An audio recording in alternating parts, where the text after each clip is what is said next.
Shabbat Shalom. So today, this parasha we're going to cover parashat Tetze.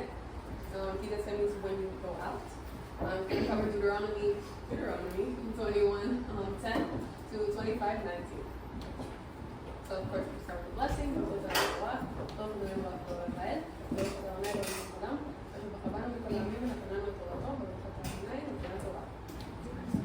Alright, so there's a lot of commandments in this week's parasha. We could go a million ways. So we're going to try to focus on four specific topics. First one is some Assyrian practices, not all of them obviously. So how a specific commandment in this parasha is connected to an Assyrian war practice, and how it's connected to the crucifixion. We're also going to cover some information about Ruth the Moabite, how was an Israelite marrying her even legal to begin with. We're going to talk about the Fuller Hammurabi and how the Torah differs from it. And also we're going to look at the Yavne Yam Ostracons archaeology stuff. It's really cool to get there. So there's 73 commandments in this parasha. According to math, that's a lot. So obviously, if we have to do parasha, we'll get the gist of it. There's a book called Dariyat Mitzvot. It's with a little bit of gold. That one's really good, just to give you a rundown. If you want to just go through the commandment really quick, that one's a really, really very recommended book. So this parasha is going to be focused on righteousness and justice, on covenants, kind of a little bit of everything, also some of honor and shame, but mostly righteousness and justice and covenants, as we'll see going through. So we're going to start with the Assyrian war practices. So Deuteronomy 21:23, it says that if someone is guilty of a capital offense, is put to death, and their body is exposed on a pole, you must not leave his body on the pole overnight. Rather, you shall bury him on that same day, for a hanging human corpse is a blasphemy of God. We'll look at that phrase later. And you shall not defile your land, which the Lord your God is giving you as an inheritance. Right? So this is very much tied to honor shame, right? If somebody's executed and then they're hung on a pole, it's a very public shaming technique. You want to call it like that. Very, very honor shame related. We're going to see that later too. So when you look at the IVP by the backgrounds commentary, they say that it's unlikely that the hanging was the form of execution necessarily. Rather, the tree and a pole was used to impale the body for public display, so they would execute them, and then they would put them on a pole, just for like a display type of thing. So we actually see that in Assyrian practice where they would do that too. So the burial of the dead was very important for several reasons in the ancient Near East, and an improper burial was a catastrophe as far back as ancient summer. It's a big deal. They used to think in the ancient Near East, obviously all the pagan nations and everything, they used to think that if you weren't buried properly, you could become ghosts and haunt people, and it was a whole thing. They were terrified of having an improper burial. It was a very big deal back in the day. And the Assyrians used the practice of hanging a person on a tree in a time of war. Instead of burying them so that birds could eat the corpse, the dead bodies of the enemy were also mutilated, fed to the animals, and finally removed. And the threat of not being buried continued to the Persian era and even later. So this is a description of the Assyrians, that's what they used to do.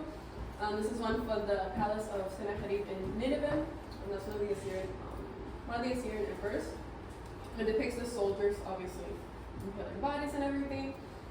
So it is possible that the horror of this form of shameful display is the basis for the Israelite law requiring the body removed and buried before sunset rather than leaving it to be devoured by birds and other animals. They would have done that as the Assyrians.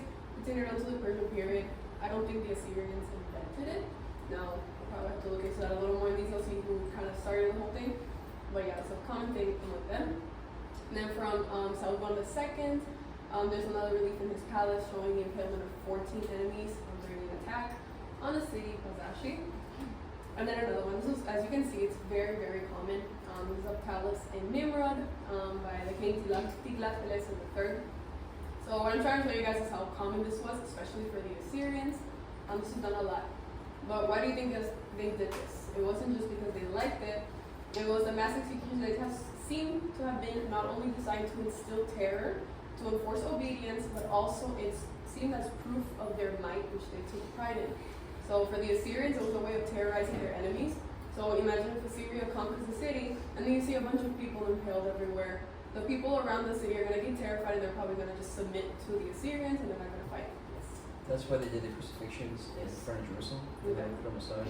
Yeah. It was just to terrify people, and the Romans did the same thing. Yeah. So it's just to terrify people and to make an example of those people. And so then we read in Mark 15, 42 to 46. Anybody would like to read this for me? Not everyone does. I'll read it.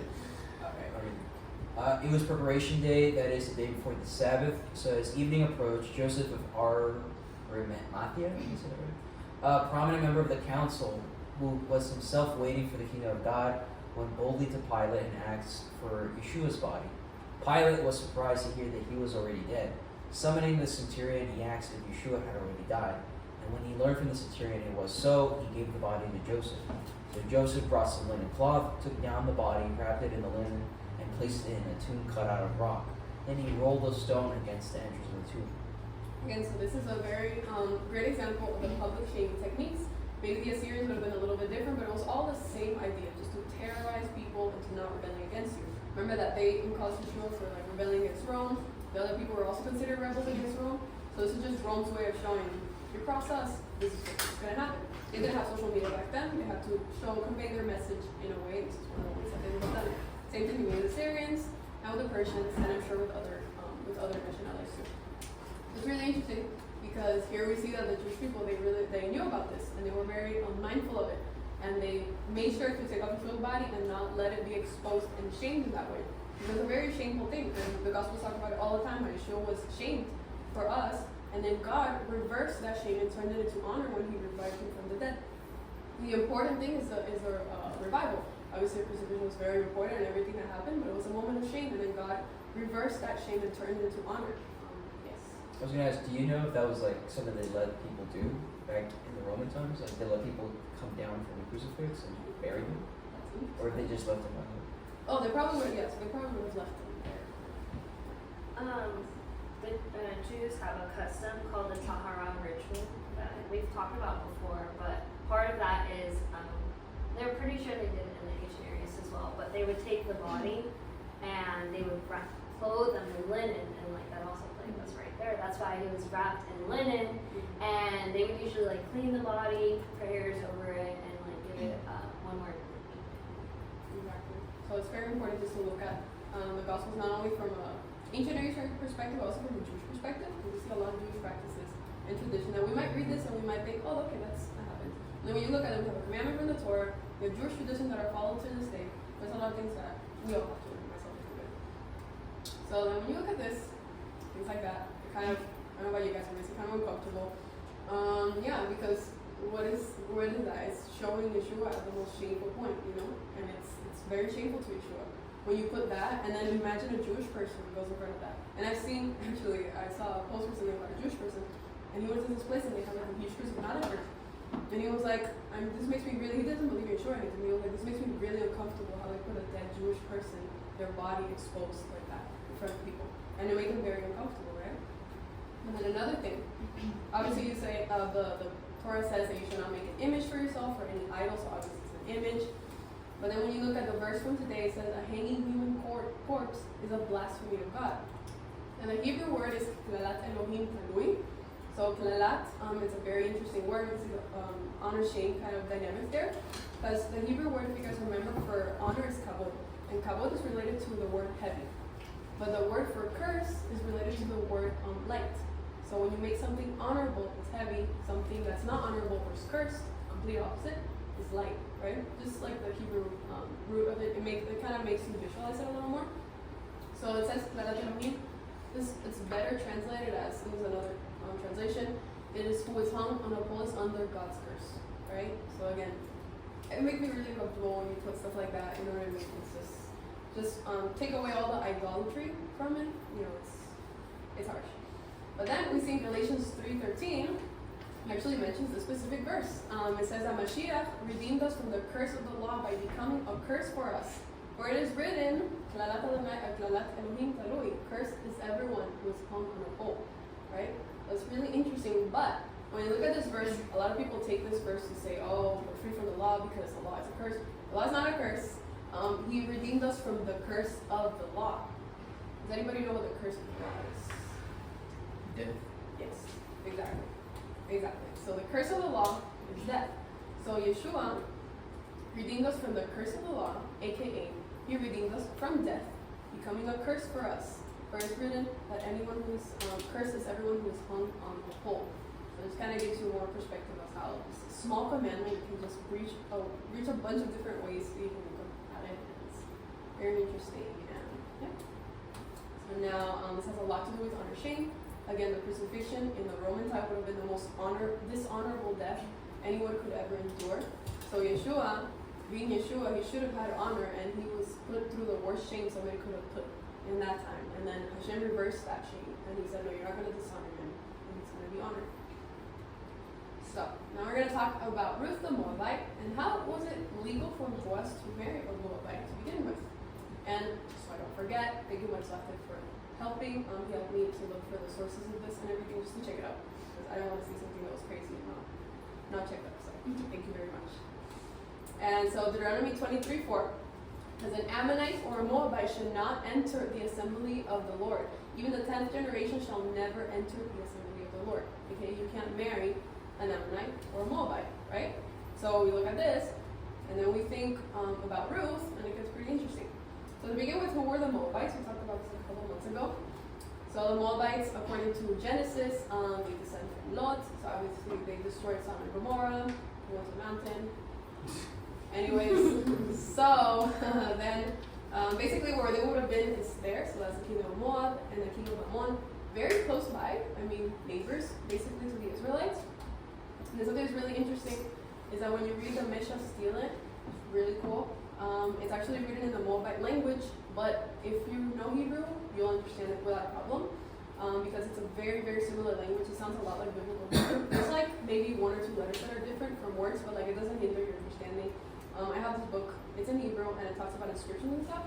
And when they put the Mishnah Stele, they don't translate it to Hebrew. They just put the whole thing there because they assume you'll understand it. Like if you understand Hebrew, you understand Moabite. But this goes to show how easy it would have been for them to marry Moabite because they speak basically the same language. They're literally neighbors, so it was a very easy thing to do back in the day. And then there's a lot of Moabites in the Bible. There's King Mesha, this one, King Balak, King Eglon. Some of Solomon's 700 wives and concubines. Some of them were Moabites. And then they would have worshipped a god called Chemosh among others. So that was like their chief god, their supreme deity. And yes, so they're actually called the people of Chemosh because they worship that god. You get the idea. So basically, when we go back to this verse, the Moabites and the Ammonites, they can't marry an Israelite. But what was Ruth's nationality? Moabite. Exactly. So how was it legal for her to marry Boaz? The reason you can't marry a Moabite or an Ammonite. So in the ancient Near East, when a woman would marry a man, it's not the other way around. When a woman would marry a man, it was basically considered an automatic conversion, because there used to be this like marriages between different religions per se. Like the woman would just submit to the man's religion. But basically, if somebody who worships Baal would marry some person from China, I guess they would have just submitted to their gods, right? So the same thing in the ancient Near East in Israel. So anybody who married an Israelite, they weren't really allowed to continue practicing religion. Ideally, I guess, I would say it probably didn't play out in every single thing, every single instinct. And then also in the ancient Near East, the lineage was from the father. So, this might be a little uncomfortable for people in modern times, I guess, but in ancient Near East, the lineage comes directly from the father. So your tribal affiliation, religious affiliation, everything came from the father. That was the head of the household. But this commandment, when it says that you can't marry Moabites and Ammonites, there's been this understanding, and this is the sources that talk about this too, for a long time, that this actually only refers to the men, and not necessarily the women, right? Because imagine if you would marry a Moabite man, the woman's going to submit to that god, mixing and everything. But if a woman marries somebody who's an Israelite, they're going to submit to that god. Now, this doesn't mean that it's okay for any Israelite man to marry any Moabite woman. Not necessarily. Obviously, they have to follow Hashem. They don't have to be worshiping, Chemosh and everything. So it's not like a freebies for everybody. Because we see with Solomon, we see that he built a high place for Chemosh, the abomination of Moab, in the hill that is before Jerusalem. So obviously, marrying any Moabite doesn't really apply in all instances. And specifically, Ruth is a special case too. But Ruth said, "Don't urge me to leave you or turn back from you. Where you go, I will go. Where you stay, I will stay. Your people will be my people, and your God will be my God." So So was Ruth worshiping Chemosh during this time? No, exactly. So she's a woman. She chose to follow the God of Israel. So in this case, it's okay for her to marry. Now in the case of Solomon, were probably those women, they kept on worshiping their gods and everything. So, it's very nuanced. So we could say that Ruth is kind of a special case in that sense, but according to all of these sources, it doesn't necessarily contradict the Torah in that case. So now we're going to look at the Code of Hammurabi, and how's the Torah different from the Code of Hammurabi? Because a lot of times people talk about the Code of Hammurabi, and a lot of people like to praise it, how it's so awesome and so just and everything, and yeah, I guess in general for that time it wasn't so bad for that time, but there's some issues. So this is kind of something, quote from the Code of Hammurabi, that is when Marduk sent me to rule over men, to give the protection of right to the land, I did right and righteousness in blank, and brought about the well-being of the oppressed. We're going to see if that checks out. And then laws of justice, which Hammurabi, the wise king, established. A righteous law and a pious statute did he teach the land, Hammurabi, the protecting king am I. Sounds very nice, very cute and everything, but see, specific laws, I talked about it. When you compare the biblical law and the Babylonian law, the Babylonians, the Code of Hammurabi, it seems much harsher. So they would have done capital punishment for a lot of things. Even like little things like theft, they would have killed the person. And then the treatment of slaves under the biblical law was far laxer than that in the Code of Hammurabi. If you take your time just to read the Code of Hammurabi, it's really interesting because they kill a lot of people for a lot of things. It's very harsh. And then there's a lot of crimes where they would cut people's hands off, they would cut people's ears off, and a lot of things. They were very colorful with their punishments. So, Deuteronomy 24:16 specifically, it mentions in this parasha that parents shall not be put to death for children, nor children be put to death for parents. A person shall be put to death for his own crime. It seems very obvious to us, right? Okay, if you do something wrong, you're going to pay for it. Not your kid. If your kid does something wrong, you're not going to pay for it, right? Seems pretty obvious to our modern understanding of, fairness and everything, but it wasn't that obvious in that time. If you look at Hammurabi laws 209 and 210, as if a citizen strikes a wife of another citizen, if the woman dies, they shall execute the man's daughter. Okay. And then, if the prisoner die in prison from blows of maltreatment, the master of the prisoner shall convict the merchant before the judge. If he was a freeborn man, notice how it makes distinction between classes. If he was a freeborn man, the son of the merchant shall be put to death. If he was a slave, he shall pay 1/3 of a mina of gold, and all that the master of the prisoner gave, he shall forfeit. So again, the same thing. If he was a freeborn man, the son of the merchant shall be put to death, instead of the guy that actually did it. Okay, makes no sense. Justice. So then, Hammurabi laws 229 and 230. If a house builder built a house for a man, this one is ridiculous. Okay, if a house builder built a house for a man, but he did not secure or fortify his work, that the house he built collapsed and caused the death of the house owner, the house builder will be executed, right? And then, if it caused the death of the son of the owner of the house, they shall kill the builder's son, right? Did the son build the house? What if he doesn't have a son? I don't know. You'll have to They ask killed him. him twice. This sounds like an insurance claim, someone would be like, Yeah, so that's pretty messed up. Did the son build the house? No. Was the son involved in the building of the house? So why should he die, right? In the first case, they executed the builder of the house. I guess it kind of might make sense. It's a little kind of harsh, but I guess it'll make a little bit of sense. But if the son of the person that they serve dies, then they have to kill the builder's son. It makes no sense. And specifically what Deuteronomy is talking about. During the time the Torah was given, the Hammurabi codes were already established for a couple hundred years, if I'm not mistaken. So they would have known about this. So again, the father shall not be put to death because of the sons, nor the son be put to death because of the fathers. Each man shall be put to death for his own transgression. How do you explain David and his son? What do you mean? With David, he sinned. Yes. God took his son. Yeah, so that's theirs, and then there's also the 13 attributes where it says he he visits the sin of the fathers on the sons. So that is a different case because it's talking about legal things, not about divine punishment. So I was reading something about that because I thought, yeah, it makes Because sense. there's a lot of people that bring this up to also discredit Yeshua and what he did. Yeah. So be like, well, it says that here. But Exactly. Yeah, so this is talking about civil laws. So in the case of civil laws, type Hammurabi type laws, and then that's the civil rights. Alright, and then this is another interesting one. This is here where you can see the differences between classes. Again, not something we see in the Torah. If a physician make a large incision on an operating knife and cure it, or if you open a tumor of a there's stuff to the person. Okay. And then, if the patient is a free man, he receives 5 shekels. If he be a slave of someone, the owner shall give the physician 2 shekels. But basically, what it's saying is that if you're a free man, you're worth 5 shekels. If you're a slave, you're worth 2 shekels. So you're not a human being made in the image of God. You're a slave, and you're a free man, right? And then again, another issue here. And then if he breaks another man's bone, his bone shall be broken. If you put the eye of a free man or break the bone of a free man, he shall pay 1 gold mina. If you put out the eye of a man's slave or break the bone of a man's slave, he shall pay 1/2 of its value. That's sad.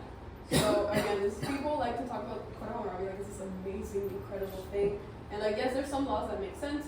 A lot of them don't make sense. When you look at the little details, it can get pretty messed up. And then if a man knock out the teeth of his equal, his teeth shall be locked out, a tooth for a tooth. If he knock out the teeth of a free man, he shall pay 1/3 of a gold mina. Again, if you're a free man, okay, but if you're equal, then there's different punishments for everybody. And the same thing goes with adultery. In the Korah Marabi, the man can actually forgive his wife's adultery. He can basically decide whatever he wants to do. The Assyrian law was the same. Versus in the Torah, it's a sin against God. It's not against people and people. So there's a lot of things that are different. And then also when the Torah says an eye for an eye, a tooth for a tooth, it doesn't say a free man's eye for a free man's eye and then a little bit of gold for a slave's tooth. It just says an eye for an eye. Period. No what ifs or buts. Justice. So he says, I did right and righteousness. Kind of doesn't really check up when you look at those laws. And then are these righteous and just laws? Absolutely not. But in the case of God's laws, you are actually righteous and just, because he's a God of righteousness and justice. Now finally, we're going to look at the Yavne Yam Ostracon. An ostracon is basically a piece of pottery, usually broken off from a vase or another earthen vessel. So if you see like broken things, like in archaeology, you see like a broken brick type of thing, that's kind of an ostracon, basically. So the Yavne Yam Ostracon is just the ostracon that they found in Yavne Yam. Yavne Yam is just the place, okay? In Israel. So once upon a time, in the kingdom of Judah, around the 7th century BC, during the time of the kings, there was a guy, and the guy lived in he worked in a field, and he worked for a guy named Hoshea, his boss, right? So this is not in the Bible, this is from that inscription that we found from an Israelite man. But then, Hoshea took the clothing, the garment of the guy that worked for him. And then the guy was upset, because you cannot take people's garments. In ancient Near East, a garment was considered a human right. Not everybody had like a whole wardrobe, because nowadays we have like a whole wardrobe, like 10, 15, 20 clothes or more. But in that time, clothing was a human right, and it was very specific. People usually had like 1 or 2 or 3 clothing, max, maybe. But they didn't have a lot of clothes, so they couldn't just lose their garment. It was a big deal, right? So, this actually is related to the law of Deuteronomy 24:13 to 15. Anybody else do that for me? I'll read it. Okay. You shall return the security to him by sunset, that he may lie down to sleep in his garment. And he will bless you, and it will be counted for you as a merit before the Lord your God.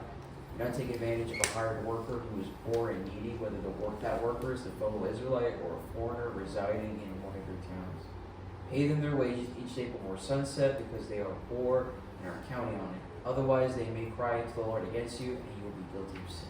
Exactly. Notice how it's not, if he's a slave, he gets this, but if he's a free man, he gets this. It's just the law for everybody, including the foreigners. So, and then in Exodus 22:26, it also says, if you take your neighbor's cloak as a pledge, return it by sunset. But this guy did not return it by sunset. So the guy did a thing.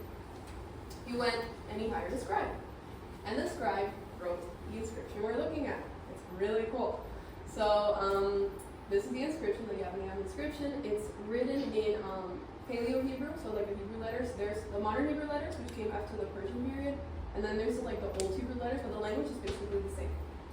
So that's kind of how it looks like when you look at the letters and stuff. It's very clearly written. Like when you see this, it's very good quality. Like the scribe was very well versed in his craft.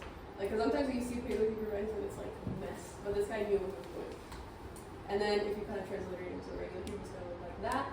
And it's really cool because there's a lot of people that like to claim, and my Hebrew teacher kind of taught me about this, so it's, all credit goes to him. It was really interesting. So basically, a lot of people, there's people that claim that biblical Hebrew is just a made-up language. It's not really something that people spoke, but this literally just contradicts that. Because you see the way that it was written, the guy repeats himself a few times, and then, so it means that he would have dictated it straight up. So like the guy that was writing, he was writing it as the guy was speaking. And it's so cool that we still have that, how like this person was speaking to him and he was writing it down. And it's classical biblical Hebrew. The guy knew how to use his verbs correctly and everything, like the structure is very well. And it has a lot of affinities with the language, specifically Jeremiah. That's really cool. We'll go down a whole rabbit hole on that. This is what it says. So let my lord the governor hear the words of his servant. Your servant is a reaper. Your servant was in Hazar Asham, and your servant reaped. And he finished, and he was storing up the grain during these days before the Shabbat. When your servant had finished the harvest and was storing the grain during these days, Hoshayah, the boss, came, the son of Shobi, and he seized the garment of your servant when I had finished my harvest. It has already been some days since he took the garment of your servant, and all my companions can bear witness for me that he will reap with me in the heat of the harvest. Yes, my companions can bear witness for me. Amen. I am innocent of guilt, and he stole my garment. It is for the governor to give back the garment of his servant. So grant him mercy, that you may return the servant of your garment and do not be displeased. If you hear it, it sounds like the Bible, right? Like if you guys even translated, it sounds like the Bible. Like in Hebrew, it sounds it's like it's crazy, and it's just, I think it's really cool. You guys think so too? But it's really, really cool how somebody was dictating that to a scribe, and we still have that. And that's from the 7th century BC in Israel, and somebody was making a complaint because somebody was not following the Torah. Like, it's really cool. And then, what? I hope you got it. Me too, for real. You went through all that trouble. And then, though the inscription doesn't specifically cite the law in the Torah, it will be a common law known by the religious peasants. So obviously, he doesn't say in Deuteronomy 24, it says, it was a common thing. Everybody knew you're not supposed to take somebody's garment. It's very clear. It's a human right. And then there's some scholars that argue that it bears a first known extra biblical reference to the Shabbat, but it's debated. So here, translated as Shabbat, it says Shabbat. It could have been the rest or specifically the Shabbat. Everybody argues about that, but it's really cool when it's the Shabbat there. So, and then just as a review, wrapping up everything we did. The Assyrians, they used to hang corpses on poles to terrorize their opponents. The same thing with the Romans. It was just a psychological warfare kind of thing. Things that still happen nowadays, not in that way, but psychological warfare still happens. The curse of the law is death. Don't let anybody tell you otherwise. It's very clear when you read the whole book of Galatians. There's a lot of people that use that to say that the Torah is not valid. But the curse of the law is death, and not the law itself. Obviously, the curse of the law is not going to be the law. It's grammar, And then the law against marrying Moabites probably applied only to marrying men. Otherwise, probably also the book of Ruth, which said something about it, right?